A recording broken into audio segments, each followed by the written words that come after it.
is the year 2025, and yet it feels like I am still putting the same AA batteries into the same remote controls and flashlights and little toys that I was when I was a kid. And I'm not young. These batteries are the same size, the same shape, the same price, and they have the same mediocre lifespan achieved through the same chemistry. And I think that now it has been 10 years since I first had the thought, these should be better now. And I have been mad about that for 10 years, and it turns out I shouldn't have been. There's a good reason, everybody.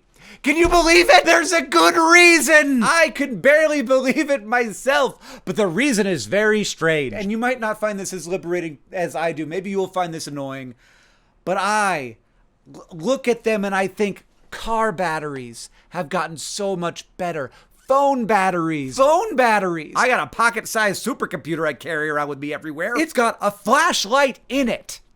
And it's better than the flashlights I had when I was a kid. So I know batteries are better now, but why does it seem like AA batteries and all the other batteries we buy at the store are stuck in 1997? And not feel like this is actually the case. A high-end AA battery today holds only about 20 to 30% more energy than one from the 90s. Over that same time period, lithium-ion batteries, like the ones on my phone or the ones in my car, they've gotten 5 times better in terms of energy per kilogram. 5 times! The AA battery over the same period of time has been on a lunch break. So what is the problem here? Is this a physics problem? Is it a tech problem? Is it an economic problem? Is it that no one cares or no one has any incentive to care? No, that can't be right. I would pay more for a better battery. It can't be a monopoly. Duracell and Energizer, they definitely got the brand share of my brain, and I'm not buying a Rayovac. I did that back in 2004 and I regretted it instantly. So here it is, everybody. There are a bunch of chemistries that have powered AA batteries over the years. So when we first got AA batteries, they were not alkaline batteries. That's what we have now.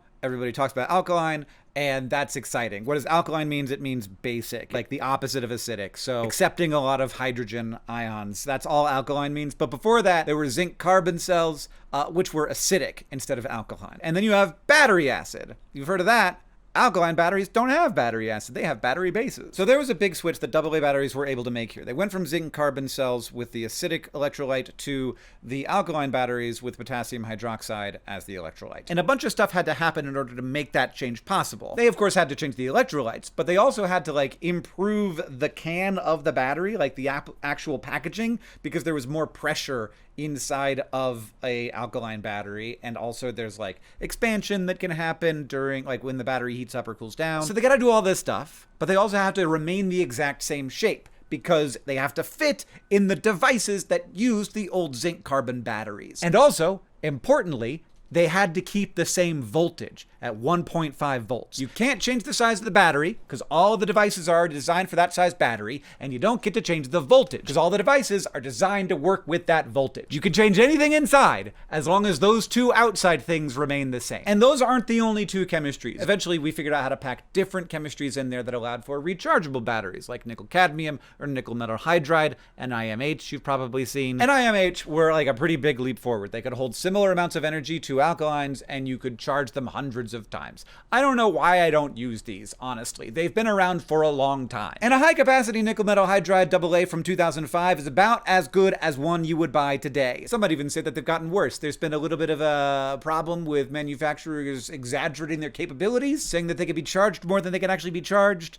And that makes you think that they're worse, but they're about the same as they've always been, since 2005. So we can pack different chemistries into this same size shape, but there's a battery chemistry that is very, very good. It's called lithium ion that we cannot put into this package easily. We can do it, but it's very hard, and there's a reason why. But first, I have to tell you about something that has gotten a heck of a lot better over the last 40 years, and that's cell phones. What a magical thing we have, and there's a way to get great service without spending a ton of money, and that is the sponsor of this video, Mint Mobile. Mint has a 3-month unlimited wireless plan that is just $15 a month. One of the reasons they can do this is that Mint has reimagined the wireless shopping experience and made it easy and online. There are no stores, there are no salespeople. So you can get premium wireless without the premium premium price tag. Right now, for a limited time, Mint is offering 3 months of unlimited premium wireless service for $15 a month, and that offer ends on September 22nd. All plans include unlimited talk and text on the nation's largest 5G network, plus free calling to Mexico, Canada, and the UK. Plus, hotspot is included. Mint provides 5G coverage to 98% of Americans and 4G LTE coverage to 99% of Americans. Sorry if you're in that 1%, but like, you know who you are. I have friends who live in that 1%,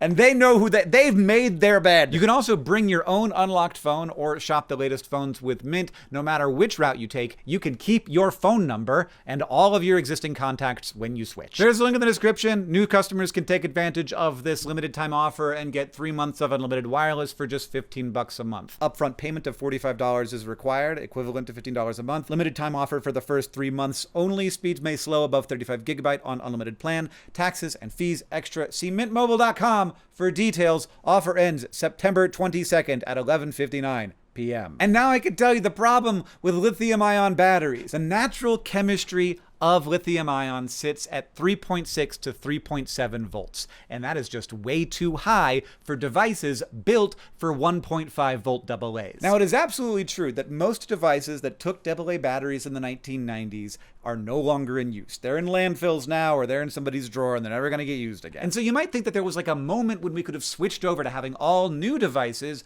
be built to use that voltage, to use 3.6 or 3.7 volts. But that's the thing.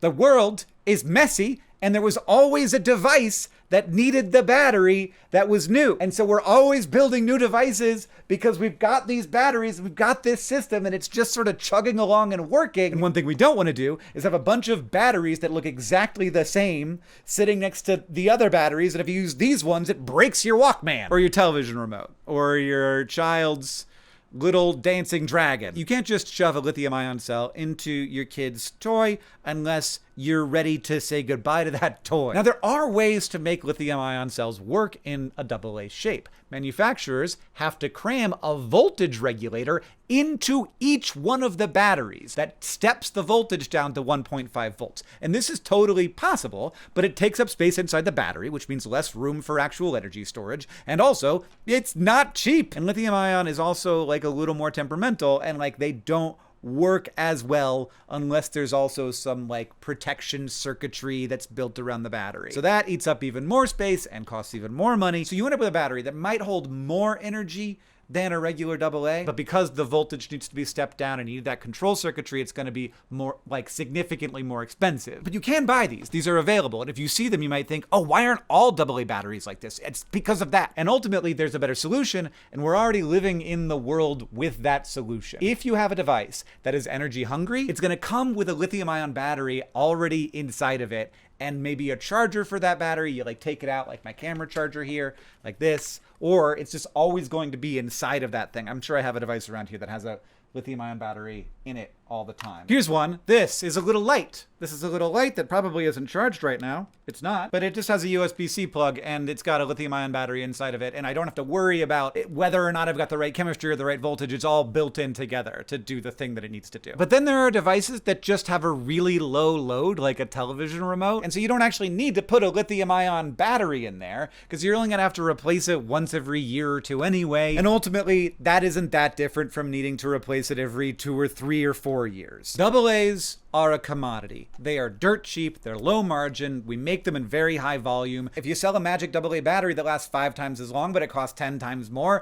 that just means your customers are gonna buy 1 instead of 5. It's just not a great business if you're selling batteries. But if you're making a device that's actually like needs that energy, then just have the battery installed in it already. We are moving into a world where we're still gonna buy AA batteries because there will always be a device that needs them, and we're gonna keep building these really low draw things like remotes and clocks and toys that are just fine with the batteries that we already have. If you're designing a product right now and it just sips power, you're just gonna use AA's. Whereas if you're designing a product that's gonna need a lot of energy, you're gonna build in a lithium-ion battery. And this is actually smart. This is good. I actually like this. This makes sense. We ended up in a world that makes sense, everybody. And I was mad. I thought the AA batteries didn't have to suck, but it turns out that they kind of do. They don't have to. They could be better, but we don't need them to be better because they're mostly not being used in devices that need them to be better. And the devices that do need better batteries have better batteries already. The reason AA batteries still suck is that no one wants to pay for AA batteries that suck less. And we might really be in a world where, like, 50 years from now, there are still AA batteries for sale. We're still buying them and still using them in devices that are being built right now. Because there are some devices that don't need a lot of electricity. And that's wild. That is wild that we've had 40 years of this, and we might have 40 more, because it's actually the best solution. Neat!